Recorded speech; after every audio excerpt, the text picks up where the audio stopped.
Cansada después de 2 turnos, se subió por error al coche de un hombre rico. La frase podría quedarse corta frente al silencio que llenaba el asiento trasero. Un silencio espeso de bolsos mal cerrados, del olor a sudor mezclado con perfume caro y del susurro lejano de la ciudad que nunca terminaba de dormirse. Bruna se dejó caer en el respaldo como si el mundo entero le pesara sobre los hombros. Las piernas le fallaban, la cabeza le daba vueltas y los ojos, clavados en un punto cualquiera, se cerraron sin permiso. Había caminado con el delantal todavía puesto, la tarjeta del restaurante colgando en la cintura como un talismán inútil, y el frío de la madrugada le había calado hasta los huesos. No pensó en coches, en modelos, en matrículas. Pensó en una gran nada que solo pedía reposo. El coche era demasiado limpio, el cuero reclamaba la luz de una farola, los botones del salpicadero brillaban con una precisión que la ciudad vieja no conocía. El cierre de una puerta, su puerta, fue la última sensación antes de que la inconsciencia la tomara. Se acomodó, sin darse cuenta de que aquel no era su vecindario ni su costumbre. Las manos, aún con olor a aceite de cocina y café frío, se relajaron sobre el bolso. Un móvil vibró 2 veces dentro de su bolsillo. Ella no lo notó. Era una escena pequeña, fácil de explicar para cualquiera con sueño. Una chica exhausta que había subido al primer refugio que encontró. Solo que ese refugio no era cualquiera. Rafael volvió al coche con la calma de quien cree que todo está donde lo dejó. Había aparcado a una manzana para estirar las piernas antes de entrar al edificio donde trabajaba, un pleito de reuniones y teléfonos que nunca descansaban. Fue la visión de la figura en el asiento trasero lo que lo paralizó por un segundo. Una mujer con el abrigo mal abrochado, la cara hacia la ventanilla, la respiración que le dibujaba una calma forzada. La reconoció inmediatamente. Era, sin duda, una de las camareras del restaurante en el que comía algunas tardes. La misma que le traía el café sin espuma y le recordaba el postre de la casa con una sonrisa contenida. Nunca habló con ella más allá de un gracias forzado y una propina puntual. Pero había algo en esa quietud que le removió algo más que la curiosidad.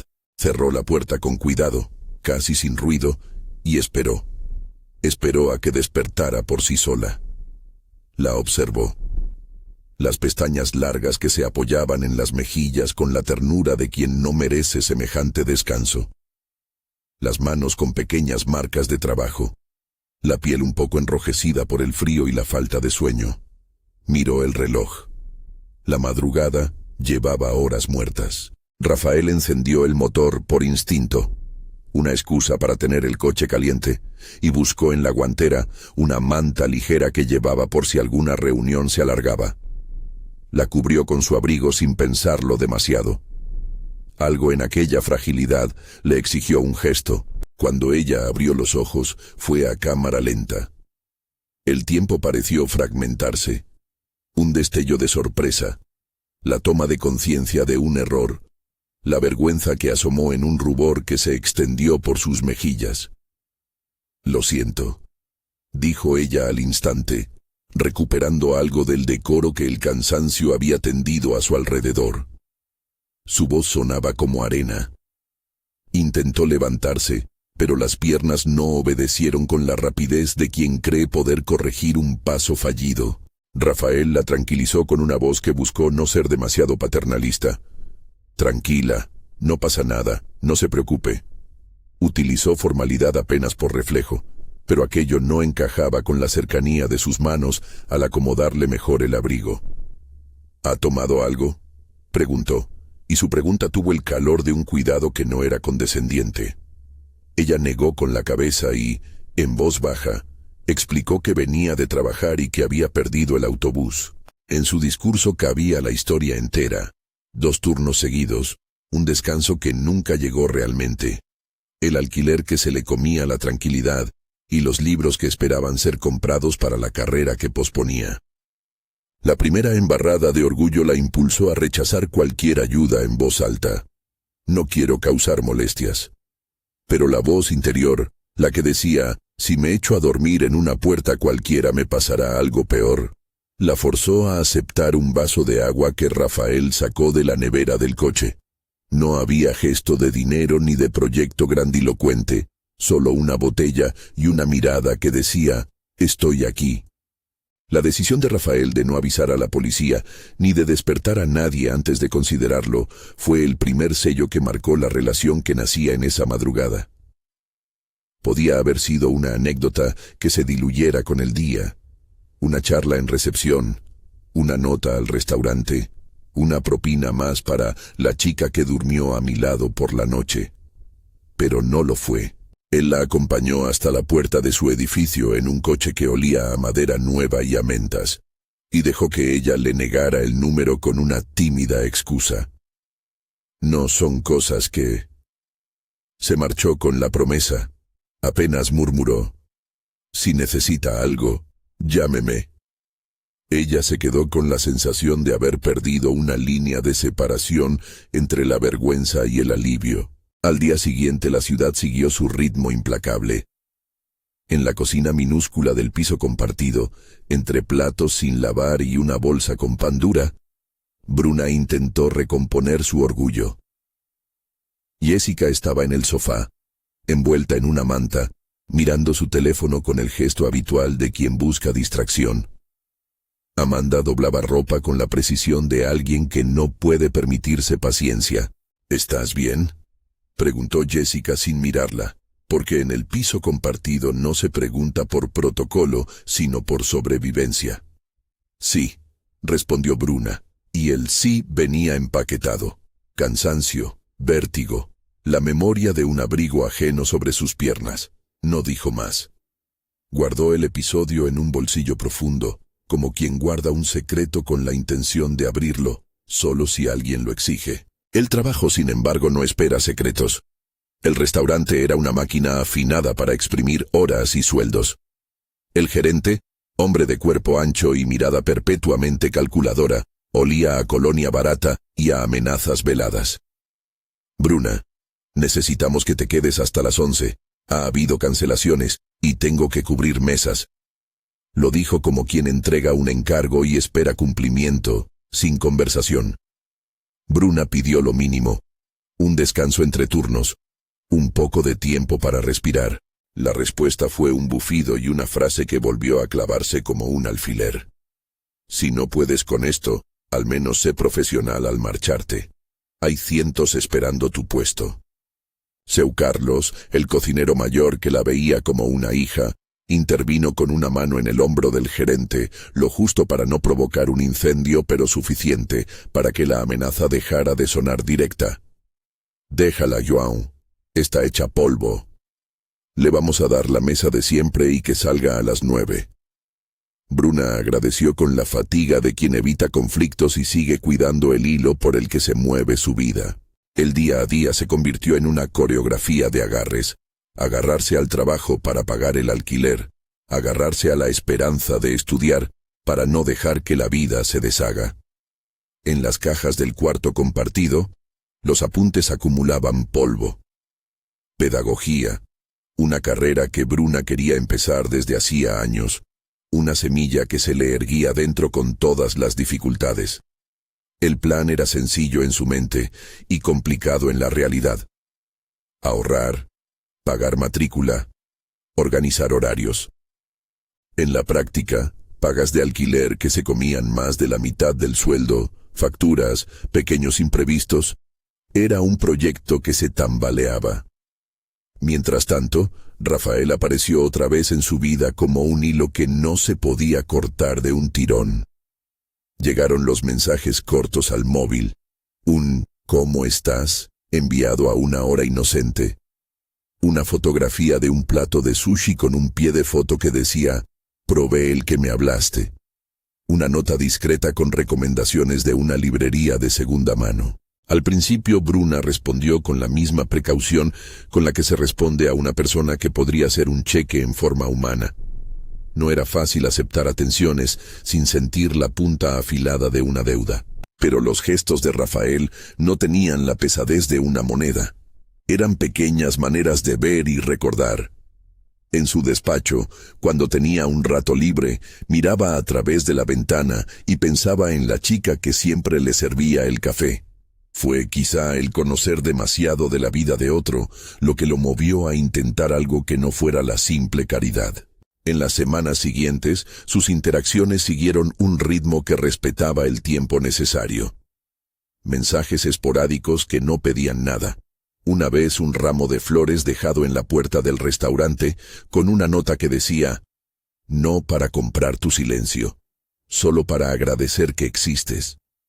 Bruna miró las flores con la desconfianza de quien sabe que los gestos hermosos esconden siempre algo. Habló con Jessica y Amanda, que fueron un filtro de realidad.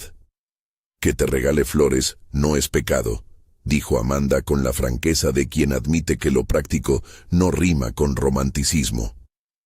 «Pero vigila. Nadie es tan bueno porque sí».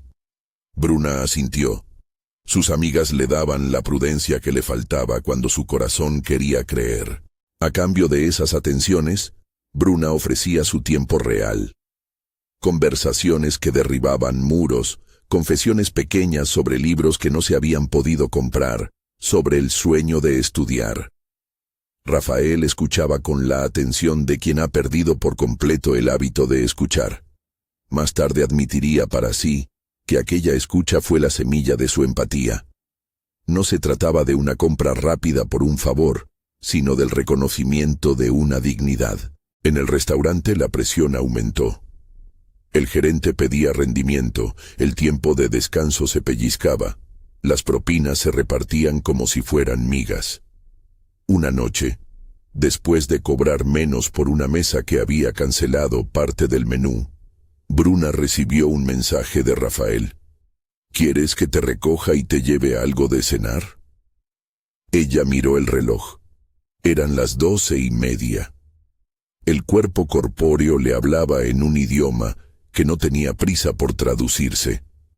No es un momento para pedir favores, pero la sensación de tener un plato caliente esperándola en un coche cálido fue una tentación que no supo medir por principios. Aceptó la comida, subió al coche, y esta vez no fue por error, sino por elección.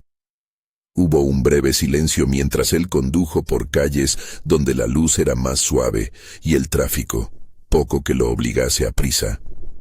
Comieron sin grandes palabras. Él preguntó por pequeñas cosas. «¿Qué te gustaría estudiar?» Ella explicó: pedagogía, y habló de niños y de aulas. Habló de la certeza con la que imaginaba sus manos marcando el ritmo de una clase, y también de la inseguridad de no poder costear la matrícula. Rafael tomó nota mental. No como un inventor de soluciones rápidas, sino como un hombre que empezaba a entender que no todo en su universo se resolvía con dinero. «¿Has pensado en becas?», preguntó con honestidad. No era una propuesta caritativa, era una apertura a la posibilidad. Le sugirió contactos, nombres de una oficina de la universidad, donde la administración facilitaba información. Le ofreció acompañarla a una charla informativa, porque a veces la burocracia intimida más que la falta de dinero. Ella dudó. Dudó por la historia que llevaba a cuestas, por la desconfianza de quien ha aprendido que las ofertas pueden convertirse en promesas rotas. Aún así, accedió. La visita a la universidad fue, sin duda, un punto de inflexión. Allí, entre folletos y una sala con olor a papel nuevo, la biblioteca con mesas largas y estudiantes que hablaban de proyectos, Bruna se permitió imaginarse a sí misma en ese lugar. Rafael la acompañó con respeto, como quien pasea con alguien por un jardín que aún no es de ambos. Le presentó a un profesor que no tuvo reparos en explicar becas y convenios. Le indicaron un formulario y la posibilidad de solicitar una evaluación de méritos que considerara su situación laboral. Fue concreto, práctico. «Vamos a mirar esto juntas», dijo Bruna, con la mezcla de gratitud y terror que provoca la posibilidad de empezar de nuevo. Las semanas que siguieron a esa visita estuvieron marcadas por pequeños acuerdos. Rafael le propuso una ayuda puntual para pagar las tasas de inscripción si ella aceptaba que fuera un préstamo sin interés y con un plan claro de devolución, porque quería que nada en esa ayuda fuera una atmósfera asfixiante. Bruna, por su parte, pidió que todo quedara por escrito, no como un contrato legal frío, sino como un marco que pudiera devolverle seguridad. Ellos hablaron de límites, espacio, independencia, tiempos. Hablaron de riesgos y de miedo a perder la autonomía. Fue una conversación larga, honesta. La primera en la que Bruna no ocultó el pánico que le producía la idea de deber algo que la atara. Mientras tanto, en el restaurante, la tensión aumentaba hasta tocar techo. El gerente, al que la estabilidad económica rara vez le tocaba, empezó a presionar con horarios impredecibles, con la amenaza de llamadas nocturnas para cubrir clientes que surgían en momentos inadecuados.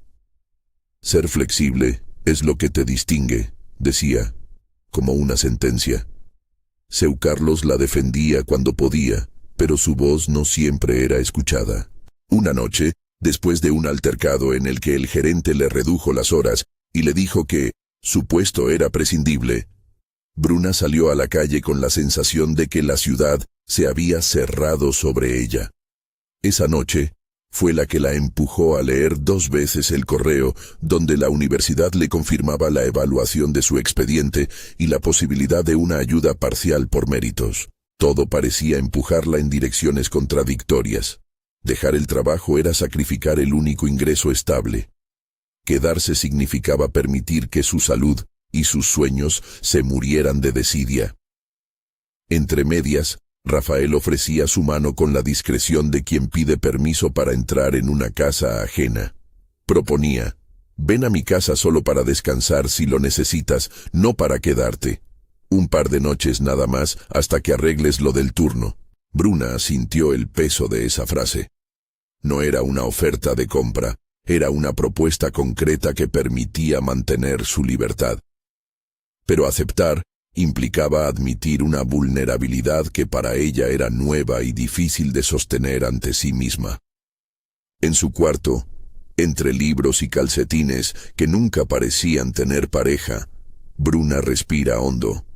Piensa en Seu Carlos, en las manos de Jessica y Amanda, que le han apretado el hombro en las noches malas, en las veces que ha satisfecho a desconocidos con sonrisas prestadas para que no se notara el hambre.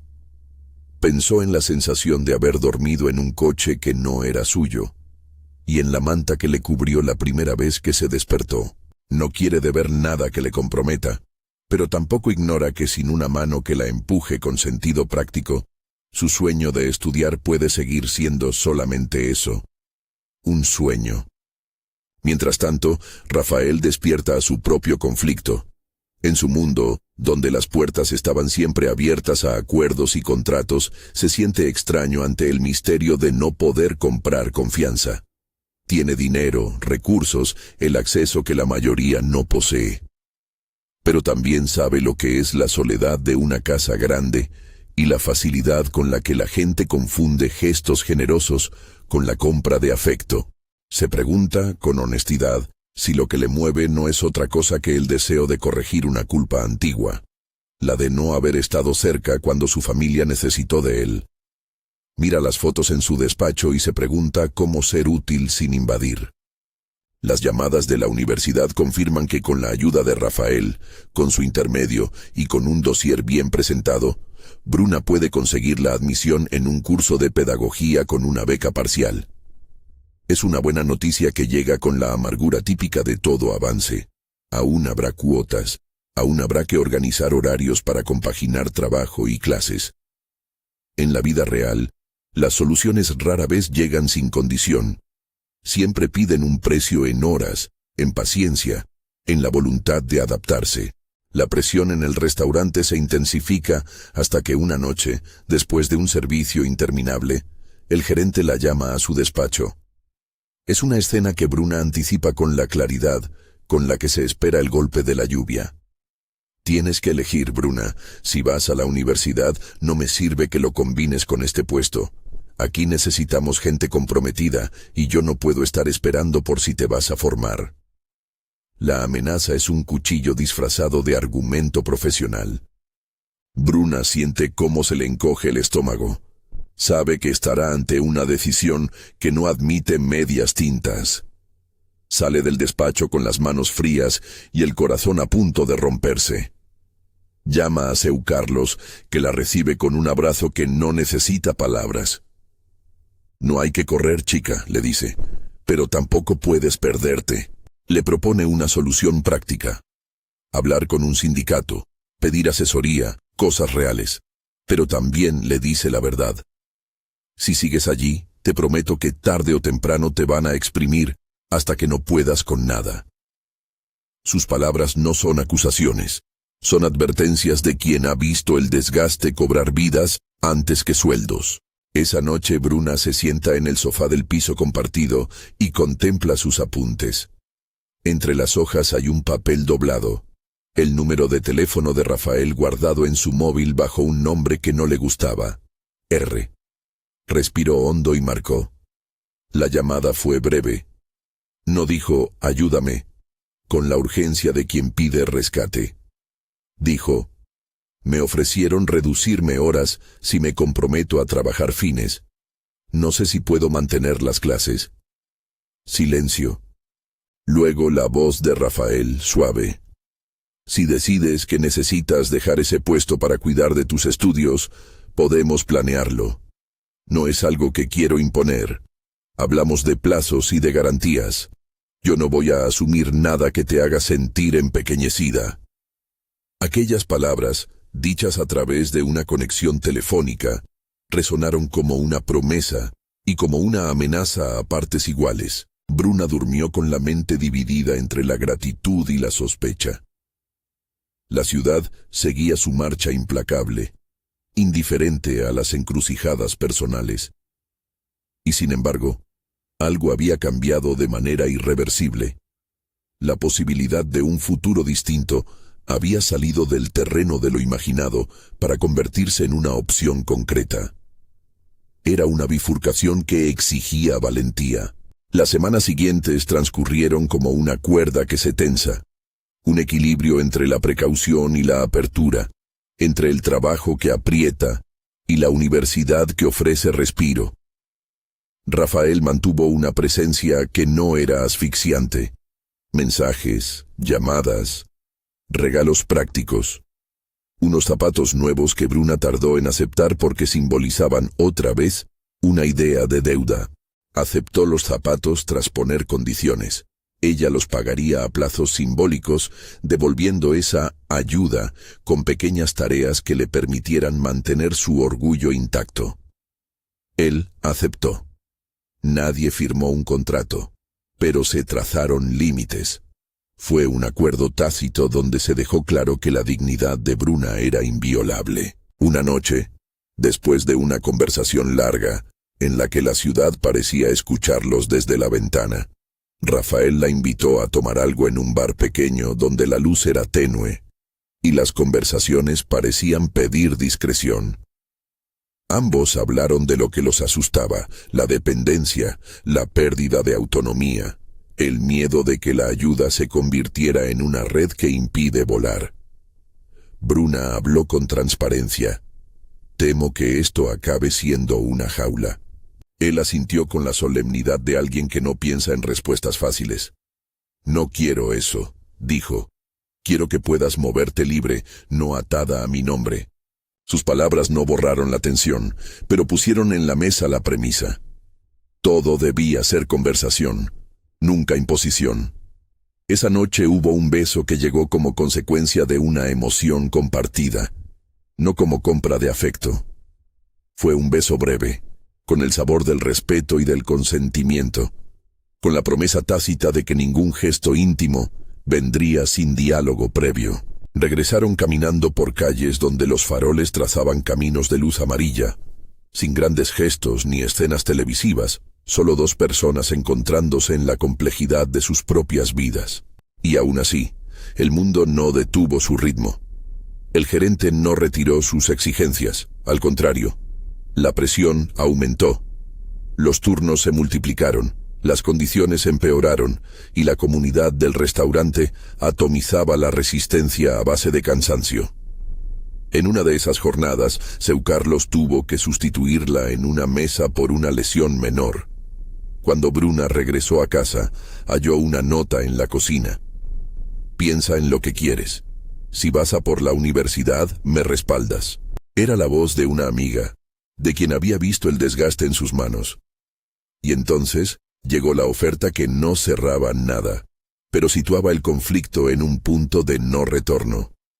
Rafael, tras muchas conversaciones, propuso algo meditado.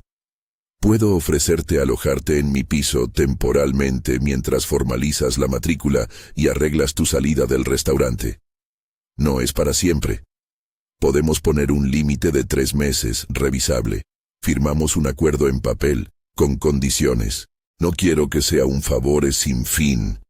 Quiero herramientas para que vueles por ti misma. Lo dijo con la cautela de quien sabe que las palabras pueden ser trampas, y con la necesidad palpable de no invadir. Bruna sintió la dimensión del ofrecimiento. Era una mano tendida, pero no una compra. Escuchó a su cuerpo y a su orgullo. Miró a sus amigas en la cocina. Sus ojos dijeron lo que la voz evitó. Haz lo que te permita seguir siendo tú. Ella pidió tiempo. No por desconfianza pura, sino para pensar, para medir dimensiones, para aclarar la posibilidad de perder la independencia que tanto había defendido. Sabía que aquel paso podría ser el inicio de algo que le abriría puertas, pero también el precipicio de una nueva dependencia real. Esa noche, con la ciudad como testigo, Bruna abrió el cajón donde guardaba sus papeles.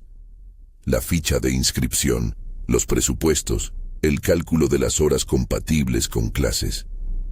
Cada número representaba una decisión. A su lado, en su móvil, un mensaje de Rafael. No quiero presionarte.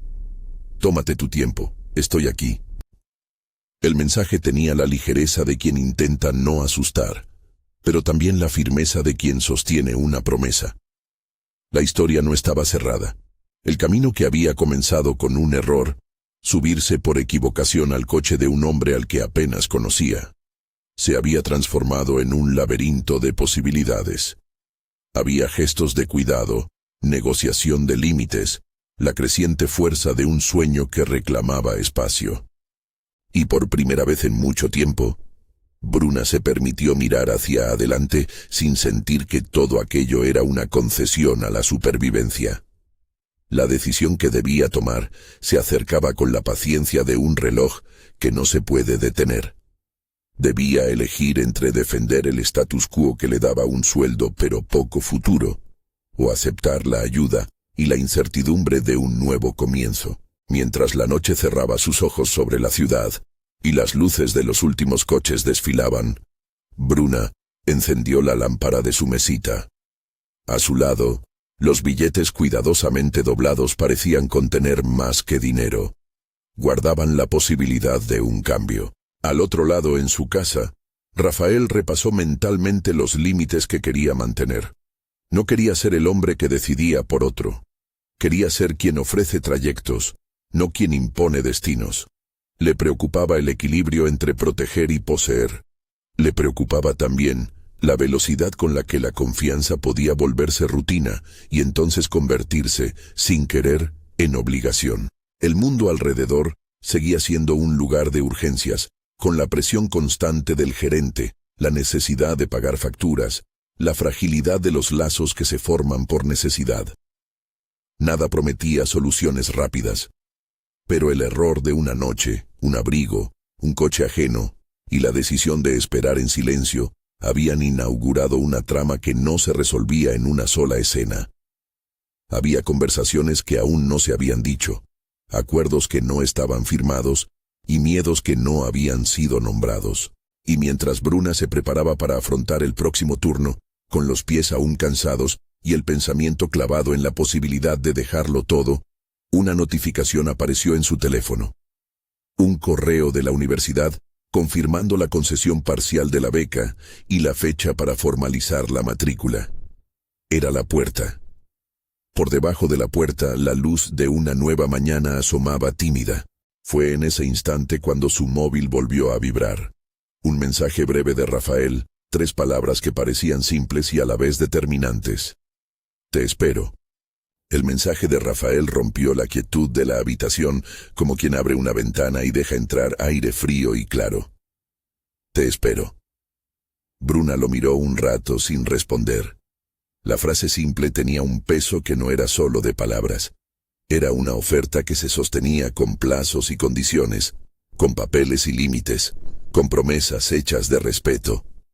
Se lavó la cara, peinó el pelo con manos temblorosas y bajó al vestíbulo sin dramatismos. La ciudad, en ese momento, parecía contener la respiración. Rafael la recibió con la naturalidad de quien había repasado 1000 veces lo que no quería repetir. El exceso de protección, la tentación de decidir por otro. Tenía una carpeta con folios dentro, el papel impreso con los términos que habían hablado por teléfono. Ayuda para la matrícula, préstamos sin intereses para ciertos gastos, y la oferta de alojamiento temporal con un periodo de 3 meses revisable. No había letra chica, no había gestos que exigieran compromisos emocionales. Había, en cambio, una firma y una línea que decía: respeto la autonomía de Bruna, condiciones revisables y consensuadas. Bruna se rió por lo bajo al verlo, sin ironía. Le agradó la formalidad porque la formalidad ordenaba el temor. Firmaron. No fue una ceremonia pomposa. 2 bolígrafos, una mesa del despacho de Rafael, la luz de la mañana colándose por el ventanal grande. Sus manos rozaron al intercambiar los papeles, y ambos rieron, esa risa que contiene nervios y alivio. Lo hago para que te sientas segura, no para que me debas nada que te cambie por dentro, dijo él mirándola a los ojos. Ella asintió y pidió que quedara claro. Quería conservar su privacidad, sus rutinas, su derecho a decir no. Rafael se comprometió a respetarlo. Fue un pacto de palabras que luego se convertiría en hechos. Antes de marcharse, pidieron a Seu Carlos que la sustituyera formalmente. Ese gesto tenía la intención de no cortar lazos bruscamente. No quería que su marcha pareciera fuga, sino un tránsito de vida. El cocinero la miró con la ternura de quien no tiene la palabra justa, y le dio un abrazo con olor a aceite de oliva y a sal. «Cuida de ti, pequeña», murmuró, algo entre el consejo y la bendición. La renuncia no fue un telegrama. Fue una conversación larga frente a una mesa en la cocina del restaurante, con el gerente sentado con los brazos cruzados y la mirada que no promete más que exigencias. Bruna habló. Sus palabras no fueron airadas, sino precisas. Explicó que comenzaba un curso, que contaba con una ayuda temporal y que no podía sostener horarios que le ponían en riesgo físico y mental. El gerente, con esa mezcla de incredulidad y advertencia, le ofreció medias soluciones. Podemos reducirte turnos. Podrías cambiar los días. Todo fue una forma de empujar una responsabilidad hacia ella. Bruna respondió con calma. No soy un engranaje para exprimir hasta romper. Mi salud y mi proyecto importan. No le pidió compasión, pidió respeto por una decisión tomada. Hubo reproches velados, insinuaciones de que su plaza sería difícil de recuperar, y una refriega de palabras que al final no la hirieron tanto como la indiferencia profesional. Ella firmó la carta de renuncia con la serenidad de quien toma una decisión sin retorno, pero consciente. Seu Carlos la acompañó hasta la puerta del restaurante, y, ya fuera, la soltó en un abrazo que fue el sostén que necesitaría en días venideros. No te dejes convencer por remordimientos. Has elegido por algo que significa algo. La despedida fue menos melodramática de lo que imaginaban sus compañeras. Hubo lágrimas, sí, pero también risas, recuerdos de propinas compartidas y la promesa de encuentros que no dependieran de horarios laborales. La mudanza fue una coreografía domesticada por amigos. Jessica y Amanda aparecieron con bolsas, cajas y la voluntad práctica que tienen las amigas en las crisis. Compraron una estantería de segunda mano, una lámpara sencilla y unas cortinas que hicieron que la habitación nueva no pareciera ajena. En la calle, bajo una lluvia fina, Seu Carlos cargó una caja con tazas que le recordaban a las de la cocina. «Que te recuerden que hay menús que no te pertenecen para siempre», dijo, medio en broma, medio en verdad. Bruna se dejó ayudar y por primera vez observó su vida empaquetada en cartón. Libros que había guardado con esperanza, ropa que llevaba años amoldándose al cuerpo y una libreta en la que tenía apuntados nombres de profesores y temas de estudio. El apartamento de Rafael no era la mansión de una película. Era espacioso, sí, pero contenido, con detalles cuidados, plantas que sobrevivían al descuido, estanterías con libros que hablaban de economía, arquitectura, novelas y una fotografía en blanco y negro de una mujer mayor que parecía sonreír con cierta ironía. Rafael abrió la puerta con una tranquilidad que no se forzaba. «Este cuarto es para ti. Cerramos cuanto quieras, lo pones a tu gusto. Y si necesitas que la casera autorice alguna cosa, lo hablo yo». Sus palabras iban acompañadas de gestos pequeños. Probó la cama para comprobar almohadas, colocó una alfombra que encontró en el trastero y dejó una nota sobre la mesa con recomendaciones sobre el barrio, bibliotecas, mercados y horarios de autobuses nocturnos. Las primeras noches fueron una mezcla de alivio y extrañeza. El silencio del piso era distinto. No olía a aceite ni a detergente de cafetería, sino a café de filtro y madera pulida. Bruna se despertó a medianoche, por el hábito de la vigilancia que no se quita con mudanzas, y comprobó que su teléfono tenía mensajes consoladores. Un audio de Jessica bromeando, una foto de Amanda con una tanda de rollos recién horneados, y un mensaje de Rafael que decía: «Primera noche, luz suave, dime si te falta algo». Ella respondió con un simple «gracias», y luego con un pensamiento que no osó decir en voz alta. La casa no le pertenecía, pero el cuarto, con su libreta sobre la mesita, empezaba a ser suyo. Los primeros días fueron para organizar. Fueron al banco para arreglar el tema del préstamo y crearon un plan sencillo de pagos mensuales pequeños, ajustables según sus ingresos. Rafael insistió en condiciones transparentes. Un calendario, un correo con la propuesta y la posibilidad de interrumpir la ayuda si alguna de las partes sentía que algo no funcionaba. Bruna lo pidió, y él lo aceptó sin rastro de ofensa. Quería que la ayuda no fuera un acto de poder, sino una herramienta para que ella alcanzara una meta. La universidad abrió sus puertas como un espacio de luz diferente. Fue una mañana fría, cuando Bruna se sentó entre sillas incómodas y alumnos que hablaban de sus expectativas. La primera clase fue una mezcla de asombro y trabajo. La profesora habló de teorías del aprendizaje, de presencia en el aula y de la paciencia necesaria para escuchar a niños. Bruna escuchó con un hambre que no era solo intelectual, era un hambre de sentido, de un lugar donde sus manos de trabajo serio pudieran traducirse en algo que no fuese solo supervivencia. Hizo amigos nuevos, una compañera que venía de un barrio obrero y un chico que trabajaba por las tardes en una ONG. Intercambiaron números, hicieron planes para estudiar juntos. La universidad le dio estructura, objetivos y la sensación de formar parte de un proyecto más grande que su propia lucha diaria. El ritmo entre clases, horarios y pequeñas jornadas de apoyo que consiguió hacer como sustituta en una escuela cercana, lo armonizó todo. No era fácil. El cansancio volvía algunas noches, la cabeza pedía tregua. Pero la diferencia ahora era que esos desfallecimientos venían acompañados por un techo, una cama y un plan. No había ya la urgencia de buscar horas a cualquier precio. Además, Rafael lo tenía claro. No interferiría en sus horarios salvo para ofrecer alternativas razonables.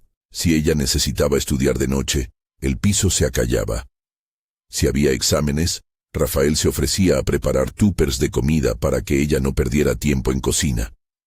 No era una entrega sin límites, sino una coordinación. Mientras la rutina se asentaba, la relación entre ambos se consolidaba en pequeños gestos cotidianos. No hubo escenas viscerales ni declaraciones grandilocuentes a la primera. Hubo, en cambio, mensajes dejados en la nevera, un café caliente en la mesa antes de un examen, una llamada a medianoche, cuando Bruna había de presentar un trabajo y no podía con los nervios. Rafael ejercía paciencia. A veces la esperaba fuera de la puerta de la universidad para llevarla a casa. Otras veces ella rechazaba y prefería caminar sola. Cada consentimiento era respetado, cada no recibido sin reproche. Fue en ese terreno de respeto donde floreció, con mayor confianza, la intimidad. Hubo también tensiones.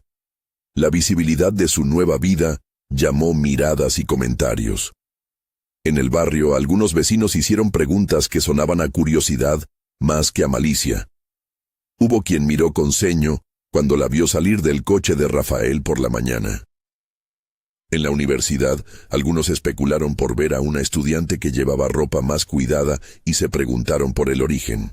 Bruna aprendió a negociar el juicio ajeno con la misma cautela con la que cruzaba la calle, con paso firme y sin explicaciones exhaustivas. Decidió no dar cuentas a quienes no tenían responsabilidad en su historia. En casa, Rafael tuvo que lidiar con sus miedos. Había noches en que la soledad de su casa grande se le volvía a la garganta y proyectaba inseguridad en formas nada saludables. Un mensaje apresurado, una llamada a horas intempestivas. Bruna, que había venido de una vida de demandas y control, no necesitaba otra forma de presión. Frente a un episodio así, una petición suya que rozó lo controlador, ambos se sentaron en la cocina, con tazas de té, y hablaron largo rato. Rafael reconoció que su pasado había dejado en él un impulso de proteger que a veces se transformaba en posesión. Contó, por primera vez, algo íntimo. La ausencia de su hermana en momentos decisivos de su vida, la culpa soterrada de no haber estado cuando debería. No era una búsqueda de perdón, era la limpieza de su propio terreno afectivo. Bruna no sanó esas heridas por él, pero escuchó y ofreció un acuerdo. Te cuidaré de la manera en que puedo y quiero, pero no soy quien debe cubrir tus responsabilidades emocionales. Fue una frase delicada, justa. Acordaron límites y señales. Si alguno de los dos sentía que algo traspasaba la línea, hablarían de inmediato. A medida que pasaban las semanas, los gestos se volvieron rutina en el mejor sentido. Desayuno compartido, revisiones de apuntes juntos, Rafael llevándola al instituto para que hiciera prácticas y observaciones de aula. Ella, por su parte, empezó a trabajar unas horas en una pequeña librería café, donde el trato con la gente le devolvía la sonrisa más genuina. No era tanto el dinero extra como la sensación de participar en algo no dependiente de su relación con Rafael. Mantener esos espacios propios fue esencial para su equilibrio. El restaurante, por su lado, funcionó como un test de resistencia. El gerente, al principio, reaccionó con resentimiento. Insinuaciones en reuniones, llamadas en horas extra pidiéndole que reconsiderara. Intentó utilizar la nostalgia de la colaboración pasada para manipular su retorno. Bruna, sin dramatismo, respondió con hechos. Notificó su salida formal por escrito, pidió que las nóminas estuvieran al día y dejó claro que no tenía interés en un reencuentro laboral en condiciones anteriores. No fue un no triunfal, sino uno sereno, puesto sobre la mesa de manera profesional. Algunas noches, desde la ventana del piso, veía el restaurante y sentía un raro doblez en el estómago. Por un lado la certeza de haber elegido, por otro la nostalgia de los compañeros. Habló con Seu Carlos, que le recordó con una sonrisa, no es venganza, es vida, y así lo asumió. El invierno vino con pocas ceremonias y con la calidez de una cocina compartida. Hubo una noche que quedó grabada en ambos. La primera cena realmente casera que prepararon juntos. No fue un evento idealizado. La pasta quedó un poco pasada, la salsa algo sosa, pero la mesa estaba llena de risa. Hablaron de sus sueños, no en términos de planes para dos, sino como dos trayectorias que se intersectaban. Rafael le pidió, con la timidez de quien teme exigir demasiado, si algún día se imaginaba compartir la vida en serio. Bruna contestó con honestidad. Me imagino una vida donde no pierda mi independencia, donde el amor no sea una deuda. Sus palabras abrían y cerraban a la vez. Él las recogió con gratitud. No hubo promesas de casamiento ni declaraciones épicas. Hubo, en cambio, un acuerdo tácito de cuidado mutuo. En la universidad, Bruna destacó por su sensibilidad con los niños. En las prácticas, una mañana con lluvia en la que una niña se quedó callada, Bruna se sentó a su lado, le tendió una hoja y la niña comenzó a dibujar. Aquello no fue un acto heroico, fue presencia. Una profesora le dijo luego que su capacidad de escuchar era un don para la pedagogía. Bruna, que aún se asombraba de que sus manos pudieran sostener algo diferente a platos y bandejas, sintió que su camino se justificaba con ese gesto cotidiano. No todo fue armonía. Hubo roces, una discusión por los tiempos de estudio, un malentendido sobre quién pagaba qué en la casa, una reunión de vecinos en la que alguien insinuó que su relación tenía condiciones que ella no debería aceptar. En uno de esos momentos, después de una discusión que pareció ensanchar una grieta entre ellos, Rafael tropezó con un impulso. Hizo un comentario que sonó como reproche sobre su horario en la librería. Bruna, cansada, respondió con música lenta de verdad. No acepto que me midas por tu tiempo. Yo también trabajo, estudio y elijo mis horas. El silencio que siguió fue denso.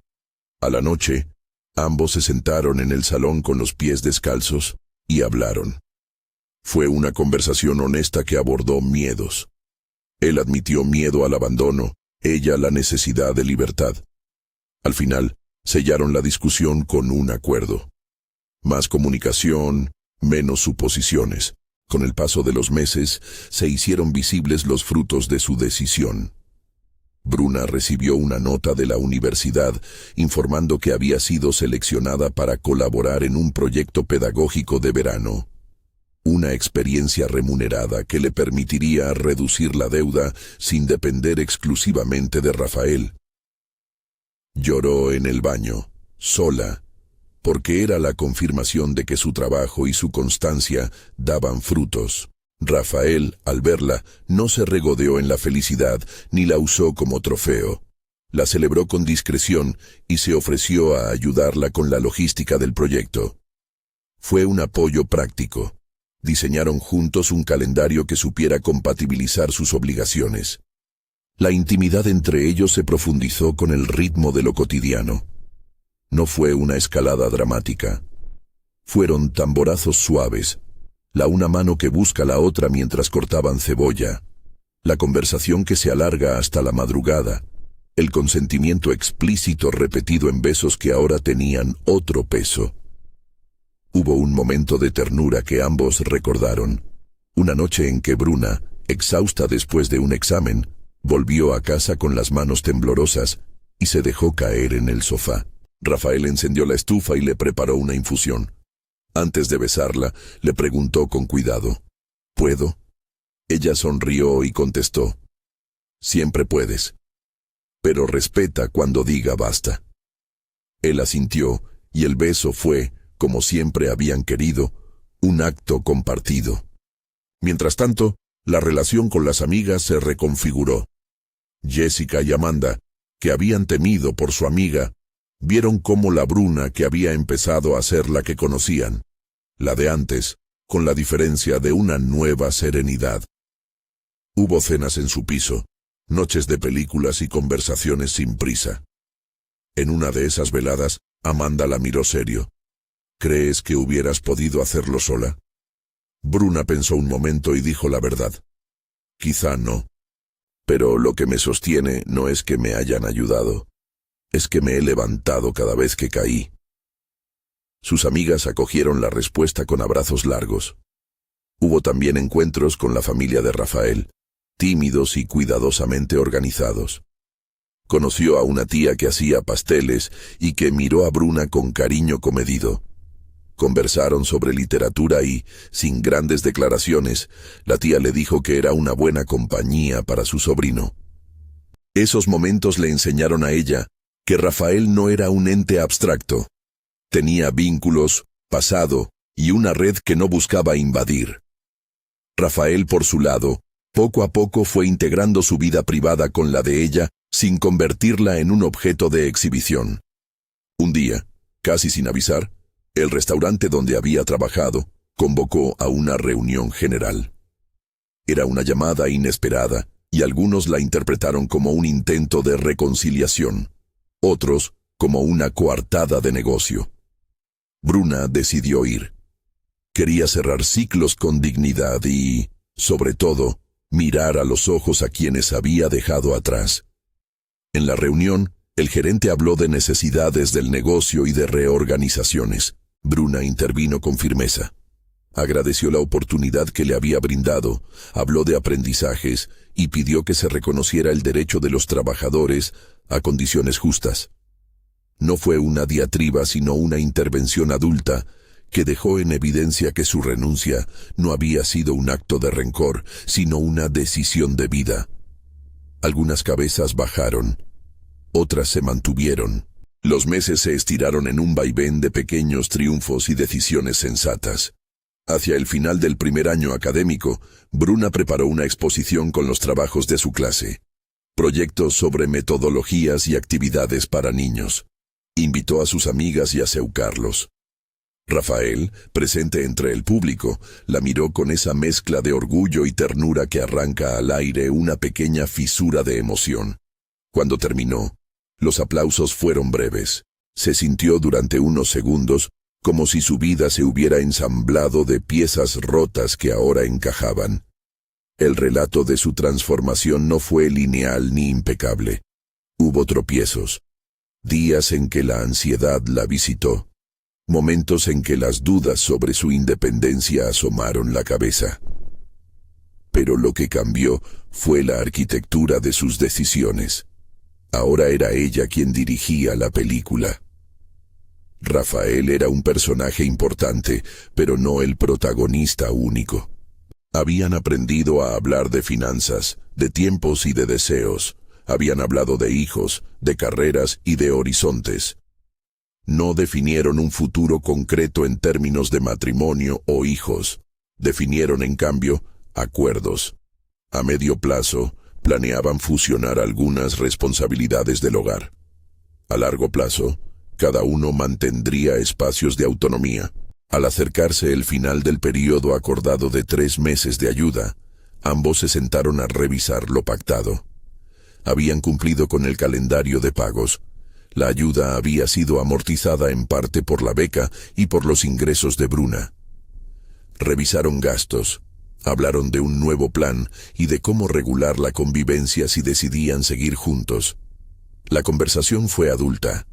No hubo ultimátums, sí propuestas. Bruna propuso mantener la cuenta separada y compartir gastos comunes mediante una lista. Rafael propuso que, si en algún momento ella sintiera que la balanza se inclinaba, establecerían una revisión trimestral. Fue un acuerdo sin romanticismo naif, pero con la madurez que ambos valoraban. En la última noche antes de que se cumpliera el plazo acordado, Bruna se sentó junto a la ventana y miró la ciudad. Viendo luces lejanas pensó en aquellos pasos que la habían traído hasta allí. El error de una noche, la manta, el abrigo, la decisión de no volverse a subordinar a la fatiga. Todo había comenzado por una confusión y se había convertido en un camino de voluntad. Rafael vino a sentarse a su lado. No dijo nada al principio. La contempló. Luego tomó su mano con calma y dijo: «Quería agradecerte por dejarme aprender junto a ti. Bruna sonrió y apoyó la cabeza en su hombro. Y yo quería agradecer que me enseñaras a no confundir ayuda con control, respondió. Fue un intercambio simple que ataba más fuerte que 1000 promesas. La historia no terminó con una declaración musical, ni con una escena de película. Terminó con una mesa puesta para cenar, con los libros abiertos sobre la mesita de noche, con un calendario que marcaba exámenes y prácticas, y con la serenidad de una mujer que empezó a construir su vida desde la dignidad. Bruna ya no era la camarera exhausta que por error se subió a un coche. Era una estudiante, una trabajadora parcial, una mujer con redes de amistad y con la libertad para decir, esto es lo que necesito, o esto no me conviene. En una tarde de sol, mientras caminaban de la mano por el mercado, Rafael le propuso algo sencillo: planificar vacaciones cortas para descansar al finalizar el semestre. Ella rió, aceptó, y en su risa no había deuda, sino ganas. Caminaron entre puestos de frutas, entre voces que regateaban y risas de niños. Bruna miró a Rafael y pensó en aquel primer viaje involuntario en su coche. La culpa y la vergüenza que sintió entonces ahora se habían pulido en gestos de respeto y cuidado. No era una historia de rescate ni de rescoldo heroico. Era la historia de dos personas que aprendieron a sostenerse. Si alguien le pregunta hoy qué cambió, ella responde con la misma sencillez con la que ha vivido. Un error me abrió una puerta, pero fue mi decisión cruzarla. Y añade como si fuera la moraleja que nadie pidió, pero que todos necesitan oír. Aceptar ayuda no es renunciar a ti. Es usar las manos de otros para llegar a otros lugares que, sola, no podrías alcanzar ahora. La ciudad sigue, con sus prisas y sus indiferencias. Pero en ese apartamento, en qué cocinar, en qué libro abrir y en qué cama acostarse, hay dos personas que han aprendido a negociar el amor sin perder su autonomía. No es la perfección, es la confianza. Si esta historia te ha movido, cuenta en los comentarios qué hubieras hecho en el lugar de Bruna y comparte este vídeo con alguien que necesite escuchar que pedir y aceptar ayuda puede ser un acto de dignidad.